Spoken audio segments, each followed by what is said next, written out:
Tidak semua perkawinan dalam gereja Katolik itu sakramental.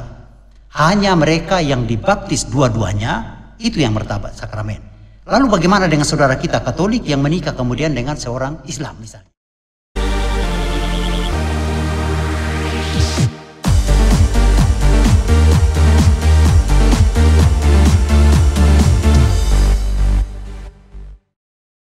Baik, terima kasih Romo. Kita lanjut ke pertanyaan berikut. Dalam satu poin di Kitab Hukum Kanonik ada yang menyatakan bahwa perkawinan itu terjalin antara mereka yang dibaptis dan diangkat ke martabat sakramen. Nah, apa sih maksud dari poin ini, Romo? Apakah mereka yang tidak dibaptis itu dianggap tidak sah? Ataukah pembaptisan seperti apa yang dimaksud? Apakah mereka yang dibaptis secara Protestan juga itu dapat disebut sebagai sakramen? Ya, kita lihat kembali itu 10:55 tadi dikatakan begini. Antara orang-orang yang dibaptis oleh Kristus Tuhan diangkat ke martabat sakramen. Berarti di sini kita bisa melihat definisi apa artinya perkawinan sakramental. Perkawinan sakramen berarti perkawinan antara orang-orang yang dibaptis. Orang-orang yang dibaptis dalam gereja Katolik itu maksudnya apa? Orang-orang yang dibaptis secara sah. Maka dalam gereja Katolik bisa ditanya, apakah pembaptisan Anda sah atau tidak sah? Lalu bagaimana kita tahu pembaptisan itu sah? Apakah baptis yang diberi seorang pastor itu otomatis sah? Saya mau katakan di sini, bahkan baptis yang dibuat oleh pastor sekalipun bisa jadi ada kemungkinan tidak sah. Bagaimana sebuah pembaptisan itu sah atau tidak? Yaitu dengan melihat apa yang disebut materia dan forma. Materia itu apa? Materia berarti sarana apa yang dipakai ketika baptis. Misalnya dalam hukum gereja ditekankan ketika seseorang membaptis harus menggunakan air sungguh. Bahkan disebut bukan hanya air, tetapi air sungguh. Karena ada air palsu juga. Air palsu seperti air gas, ada moke, ada Coca-Cola. Itu kan air yang sudah tidak air lagi. Bukan air murni. Jadi bisa dikatakan apakah yang rumus H2O yang benar-benar disebut air. Jadi yang diminta gereja Katolik membaptis dengan air sungguh. Jadi kalau ada seorang pastor yang membaptis dengan moke, berarti pembaptisan yang diberi kepada umat menjadi tidak sah. Demikian yang kedua tentang forma. Forma berarti menggunakan kata-kata yang dituntut oleh gereja yang menyertai pembaptisan. Contoh, misalnya nama Maria.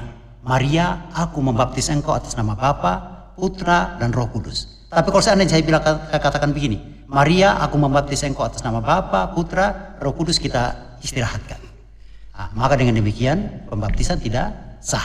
Maka dikatakan oleh hukum gereja di situ perkawinan diangkat ke martabat sakramen berarti terjadi antara dua orang yang dibaptis secara sah dalam gereja Katolik maupun di luar gereja Katolik. Maka misalnya contoh semua pembaptisan yang terjadi di saudara-saudara kita yang tergabung dalam PGI, Persekutuan Gereja-Gereja Indonesia, itu diakui oleh gereja Katolik sebagai pembaptisan yang sah. Sehingga seandainya ada orang Protestan atau salah satu saudara kita yang masuk ke gereja Katolik, dia tidak perlu dibaptis lagi. Karena pembaptisannya diakui. Maka perkawinan antara dua orang yang sudah dibaptis ini disebut mengambil dalam martabat sakramen. Apa itu sakramen? Sakramen artinya tanda atau sarana kehadiran kita yang menjadi lambang kehadiran Kristus. Contoh seorang Katolik yang sudah dibaptis yang percaya pada Kristus dengan seorang lain juga yang dibaptis percaya pada Kristus, berarti kehadiran mereka adalah kehadiran Kristus yang melayani satu sama lain. Tapi kalau orang itu menikah dengan seorang Islam, ya orang Islam tidak bisa hadir sebagai lambang kehadiran Kristus. Dengan itu saya mau katakan tidak semua perkawinan dalam gereja Katolik itu sakramental. Hanya mereka yang dibaptis dua-duanya itu yang martabat sakramen.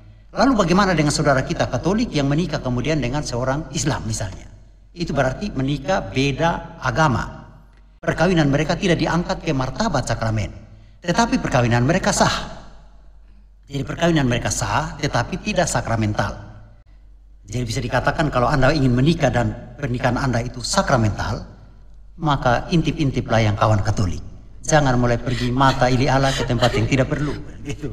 Jadi, tetapi kalau Anda ingin perkawinan Anda menjadi tidak sakramental, hanya sah saja di hadapan hukum, ya Anda bisa hidup dengan seorang yang lain yang bukan orang Katolik. Jadi begitu, ya. Penjelasannya sangat tajam ya Romo, itu ternyata sangat menarik untuk saya pribadi. Kebetulan saya pengen menanyakan poin tadi soal pernikahan beda agama. Selalu ada fenomena kalau misalnya kita orang muda itu selalu jatuh cinta dengan orang yang beda agama. Bagaimana pandangan Romo soal ini? Apakah jatuh cinta terhadap orang yang beda agama adalah sebuah kesalahan atau dosa? Untuk saya lebih lihat sebagai usaha berpetualangan di dunia yang lain. Walaupun kemudian ada risiko berbahaya di sana, tapi namanya orang muda kan suka berpetualang. Apakah nanti benar-benar cinta di sana menyelamatkan saya? Kan apalagi orang katakan, kan jodoh Tuhan yang tentukan. Lalu kalau saya memang kena dengan Protestan, mungkin itu jodoh saya. Jadi dengan logika kita mulai kadang-kadang mulai berusaha orang katakan rasionalisasi. Tetapi sebenarnya kalau seorang Katolik dalam keteduhan hatinya mulai berpikir bahwa bukan saja cinta untuk dirinya, tetapi cinta untuk juga anak-anaknya, maka orang harus mulai berpikir bukan demi dia saja, tetapi demi keturunannya, demi imannya. Apalagi kalau orang katakan saya menikah demi juga untuk iman saya, maka saya pasti akan mencari yang terbaik. Apalagi dengan ini saya selama ini menjadi Katolik, berarti saya ingin keluarga saya juga Katolik. Kalau saya ingin keluarga saya Katolik, menikahlah juga dengan sesama Katolik. Ataupun kalau seandainya kemudian jodoh dengan seorang Protestan, itu dalam prosedur hukum kita biasanya akan nanti ada yang disebut dengan untuk mereka yang beda gereja membutuhkan izin dari uskup, sedangkan mereka yang beda agama membutuhkan dispensasi. Jadi ada dua kata yang berbeda, izin dan dispensasi.